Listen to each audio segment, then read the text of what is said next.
सादर नमस्कार, सादर जय जिनेंद्र। क्षमा न्यूज चैनल कहीं भी कभी भी सही और सकारात्मक समाचारों के लिए देखना और सुनना न भूलें। साथ में आपसे विनम्र निवेदन है कि यदि आपने इस चैनल को सब्सक्राइब नहीं किया है तो कृपया अवश्य कीजिए और शेयर और लाइक करना ना भूलें। इन दिनों पूरे देश में सुमतिधाम इंदौर के आयोजन की चर्चा जोर शोर से है। पूरे देश से श्रद्धालु सुमतिधाम इंदौर इस महा महोत्सव के साक्षी बनने पहुंच रहे हैं। सुमति धाम इंदौर में 27 अप्रैल 2025 से प्रारंभ हुए पट्टाचार्य महोत्सव में 28 अप्रैल 2025 को परम पूज्य जैन आचार्य श्री पुष्पदंत सागर जी के शिष्य पूज्य जैन आचार्य श्री प्रज्ञा सागर जी महाराज ने दिया अपना अद्भुत ऐतिहासिक क्रांतिकारी उद्बोधन, जिसमें आपने गणाचार्य श्री विराग सागर जी एवं आचार्य श्री विशुद्ध सागर जी के लिए उत्तर भारत में जैन इतिहास में पहली बार जैन महाकुंभ के इस अद्भुत ऐतिहासिक आयोजन के लिए आयोजन हेतु सुमति धाम परिवार के मुखिया सपना मनीष गोधा परिवार के लिए कई बड़ी बातें क्या है वह लीजिए जरूर सुनिए पूज्य जैन आचार्य श्री प्रज्ञा सागर जी महाराज से। आज हम सब लोग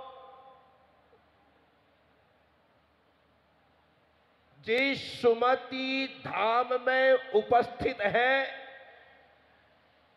वह भगवान सुमतिनाथ के द्वारा दी गई सुमति का सुपरिणाम है।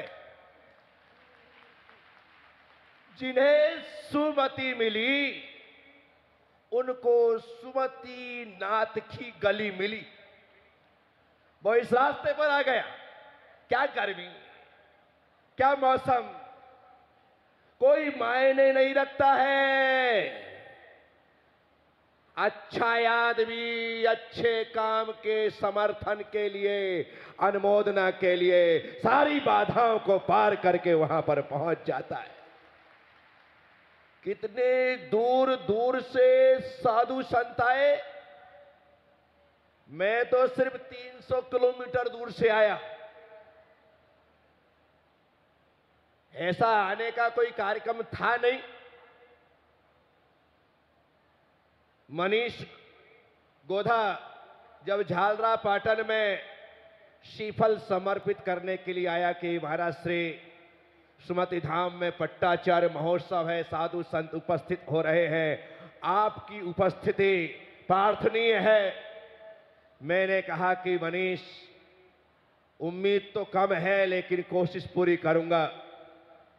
और गुरुदेव का आदेश आया कि प्रज्ञा सागर कुछ भी हो सुमति धाम में तो आना ही है, क्योंकि अपने आचार्य आदि सागर महाराज की परंपरा का महामहोत्सव है और उसमें हम उन परंपरा के साथ इकट्ठे नहीं होंगे तो कौन आएगा। तो मैंने कहा गुरुदेव, निश्चित तौर पर मैं आचार्य श्री आदि सागर जी महाराज के श्री चरणों में, आचार्य श्री महावीर कीर्ति जी महाराज के श्री चरणों में, आचार्य श्री बोल सागर जी महाराज के श्री चरणों में, आचार्य श्री सरस्वती सागर जी महाराज के श्री चरणों में, आचार्य श्री विराग सागर जी महाराज के चरणों में अपनी विनम्र विनयाञ्जलि देने के लिए अवश्य उपस्थित रहूंगा। और मैं चल करके यहां पर आया। बड़ी खुशी है मुझे कि मैं इतने सारे साधु संतों के बीच हूं। ऐसा अवसर मिलता नहीं है। श्रवण बेल गोला जी में जब महामस्तकाभिषेक के अवसर पर मैं वहां उपस्थित था तो वहां पर कोई बोलने की इच्छा थोड़ी होती कि मुझे मंच मिले, माइक मिले, मैं बोलूं, ऐसा करो वैसा करो। बस साधु संतों के साथ उठना बैठना, इस दिगंबर मुद्रा में रम जाना ही इस महोत्सव में आने का सफल परिणाम होता है। एक साथ इतने सारे साधुओं के ऐसा करने मात्र से दर्शन हो जाते। क्या राजा सैनिक ने 100 मुनिराज को दर्शन करके भोजन करने की प्रतिज्ञा ली। एक मुनिराज का 99 हो गए, 100वें मुनिराज का मिलना मुश्किल हो गया। खोज करवाई गई तब जाकर के उनका संकल्प पूरा हुआ। यहां पर तो आप नियम कर लो कि 2 तारीख तक रोज हम 300 350 साधुओं के दर्शन का संकल्प करते हैं। आप कितना सातिशय पुण्य कमा लेंगे। वहां पर बैठ करके कुछ नहीं करना है, हाथ यूं घुमाना और ऐसे करके 3 बार नमोस्तु नमोस्तु नमोस्तु वंदामि इच्छामि इच्छामि। मिल गया 350 से ज्यादा साधुओं के दर्शन का।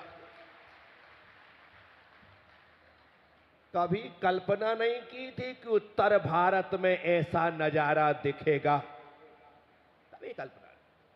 उत्तर भारत श्रवणबेलगोला में तो हर 12 साल में ऐसा नजारा निर्मित होता है, लेकिन उत्तर भारत में और उत्तर भारत के मालवा में और मालवा के इंदौर में, इंदौर के सुमति धाम में, जहां से गोमटगिरी में खड़े हुए भगवान बाहुबली की दृष्टि लगातार यहां पर पड़ती है, तो हम तो यही मानते हैं कि हमारा यही सुमति धाम श्रवणबेलगोला है और भगवान की दृष्टि यहां पर पड़ रही है।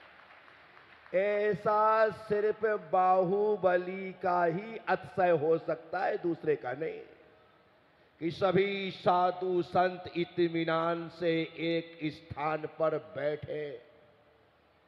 साथियों, आज हम जो यहां पर है, एक आचार्य ने जीवन के कुछ क्षण शेष रहते हुए अपने योग्य सुयोग्य शिष्य को अपने संपूर्ण संघ की जिम्मेदारी देने का निर्णय किया। कितने सावचेत थे आचार्य श्री विराग सागर जी महाराज। जबकि स्वास्थ्य जिस प्रकार का था, उस स्वास्थ्य में परिणामों को संभालना, संक्लेश परिणामों से बच करके विशुद्धि को बढ़ाना, और उस समय जागृत अवस्था में उन्होंने अपने एक ब्रह्मचारी शिष्य से कहा, यदि मेरी श्वास अरिहंत का नाम लेते हुए रुक गई और मैंने संघ का दायित्व किसी को नहीं दिया तो स्थितियां बिगड़ जाएंगी। इसलिए एक काम कर, मेरी लेखनी पर नहीं, मेरे वचनों को तो रिकॉर्ड कर दे, ताकि सारी दुनिया जान सके कि मैंने होश पूर्वक अपना पट्ट शिष्य आचार्य विशुद्ध सागर को स्वीकार करते हुए सारे संघ का दायित्व दिया है। गजब हो गया। और उन्होंने विशुद्ध सागर जी महाराज के लिए संघ का इतना बड़ा दायित्व दिया। अब विशुद्ध सागर जी महाराज तो एक अलग किस्म के महाराज, ये इनका किस्म ही अलग है ना। ये सारे साधु संतों में, पूरे विराग सागर की बगिया में, ये बिल्कुल निराले ही है, जिन्होंने आध्यात्म को अपना जीवन बनाया, जिन्होंने समय सार को अपना भोजन बनाया,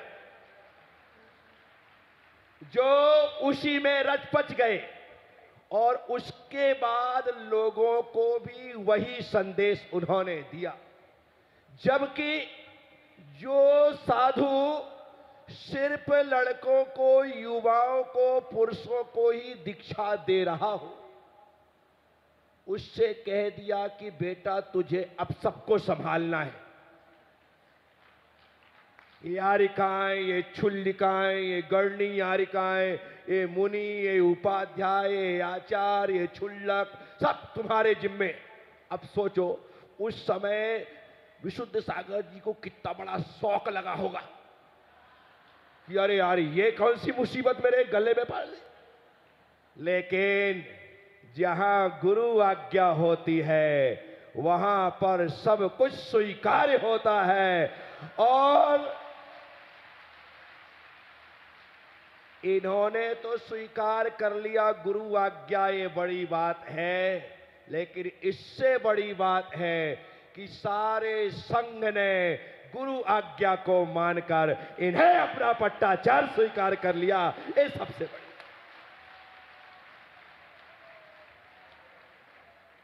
बेटा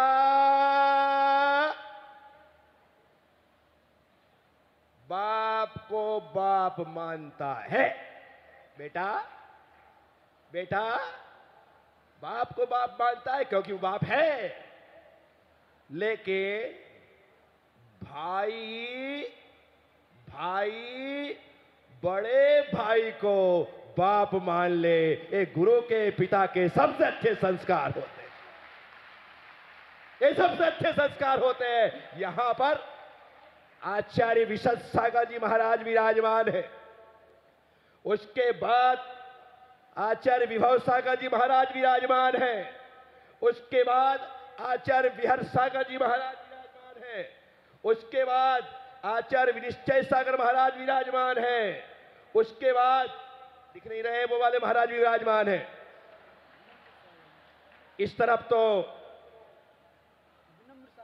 गणाचार्य गुरुदेव आचार्य भगवान विराजमान है, जो कि इस महोत्सव में अपनी पावन उपस्थिति देने आए। मैं आया, सुंदर सागर जी महाराज आए, प्रसन्न ऋषि जी महाराज आए। ये सब छोड़ो, ये जितने बैठे ना उस तरफ वाले सब इनके भाई हैं। क्या है? और वो जो बैठी है सारी की सारी यारिका विशाश्री माता जी से लेकर के सबसे छोटी माता जी, वो सब बहनें हैं। यहां पर जितने हैं इसमें बहुत सारे भाई हैं, बहुत सारे बेटे।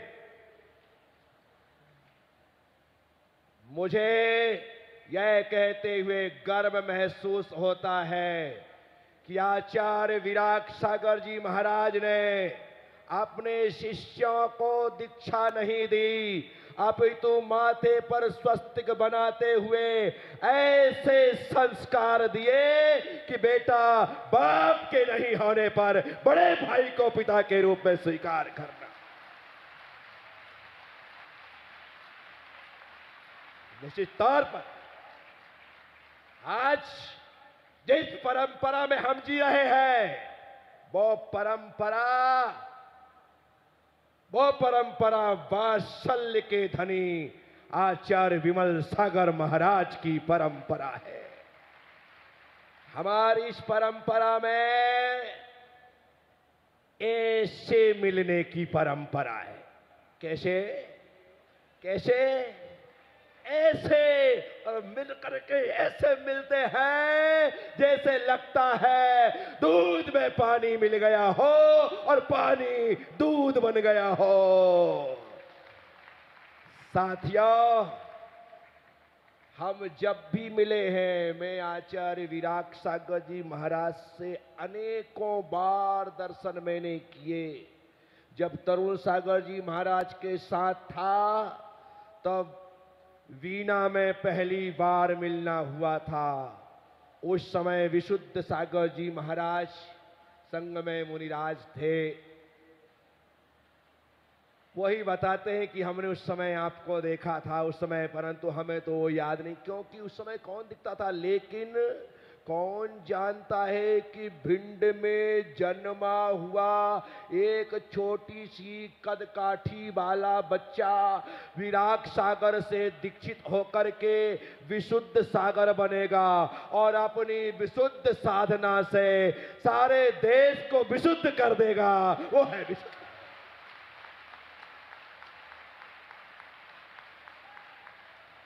साथियों, अद्भुत है यह वातावरण। देखा नहीं है हम लोगों ने समो शरण, लेकिन ऐसे ही 12 सभाएं होती होंगी। तीसरे कोठे में यारिकाएं बैठी होंगी, पहले कोठे में मुनिराज विराजमान होंगे, वो सारा का सारा वातावरण होगा। और वहां पर यदि यहाँ पर साक्षात हम माने कि सुमतिनाथ का समोसरण है, तो उनके समोसरण में सबसे ज्यादा 116 गणधर थे। कितने? सबसे ज्यादा। इसलिए मनीष, भगवान सुमतिनाथ की इस छत्र छाया में उत्तर भारत में एक साथ सबसे ज्यादा मुनियों का यह महाकुंभ तुम्हारे निमित्त से हुआ। जितने लोग यहां पर आते हैं ना, सब लोगों को रोज रोज यहां आकर के भोजन करने से पहले मनीष सपना गोधा के लिए शुभकामनाएं और प्रार्थना करनी चाहिए कि हे भगवान, इसकी संपत्ति आकूत बढ़ती रहे, ताकि ये हर 2-5 साल में ऐसे बड़े बड़े आयोजन करता रहे। बजाओ ताली जोर से मनीष के लिए।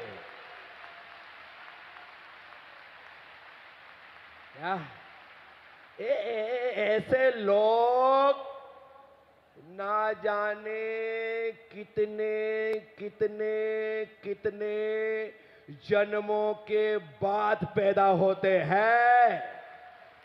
जो काम बड़ी बड़ी समाज मिलकर के नहीं कर सकती, वो काम खाली मनीष गोधा ने करके दिखा दिया।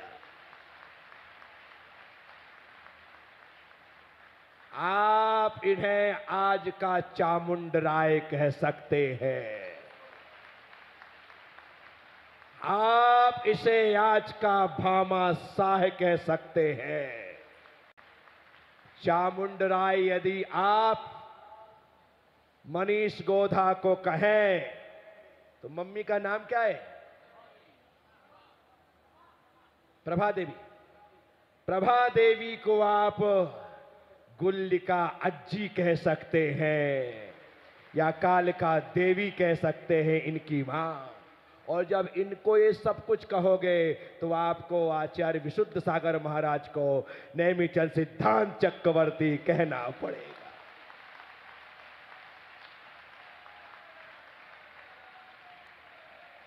साथियों, मैं तो बोलता ही रहूंगा, अपना तो काम ही है, लेकिन मैं आचार्य प्रज्ञा सागर अपनी ओर से परसों आचार्य पट्ट पर आसीन होने वाले आचार्य विशुद्ध सागर जी महाराज को बड़ी विनम्रता के साथ अग्रिम हार्दिक शुभकामनाएं प्रदान करता हूं।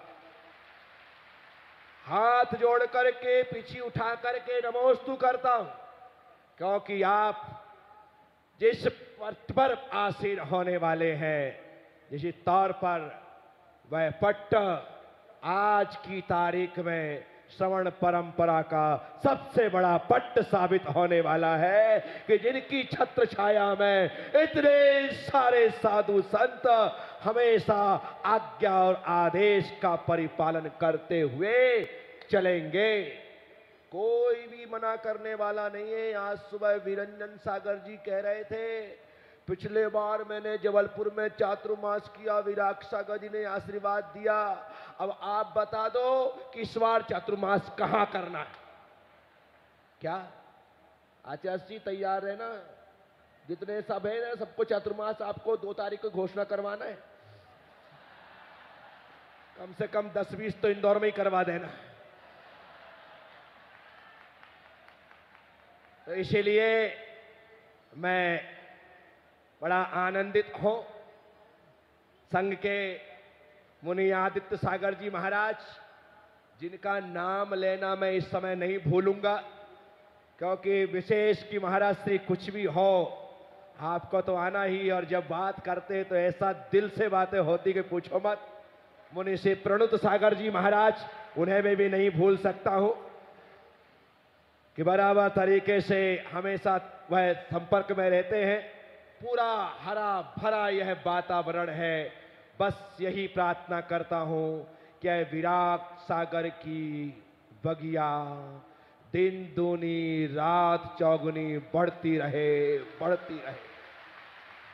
आज यदि 400 साधु इस बगिया में हैं, तो आने वाले समय में जब गुरु परंपरा का निर्वाह करते हुए विशुद्ध सागर जी महाराज युग प्रतिक्रमण करवाएंगे, तब 400 के 600 साधु उस युग प्रतिक्रमण में रहें। हर 5 साल में 200 साधु आपके बढ़ते रहें। ऐसा चारों तरफ वातावरण निर्मित होता रहे।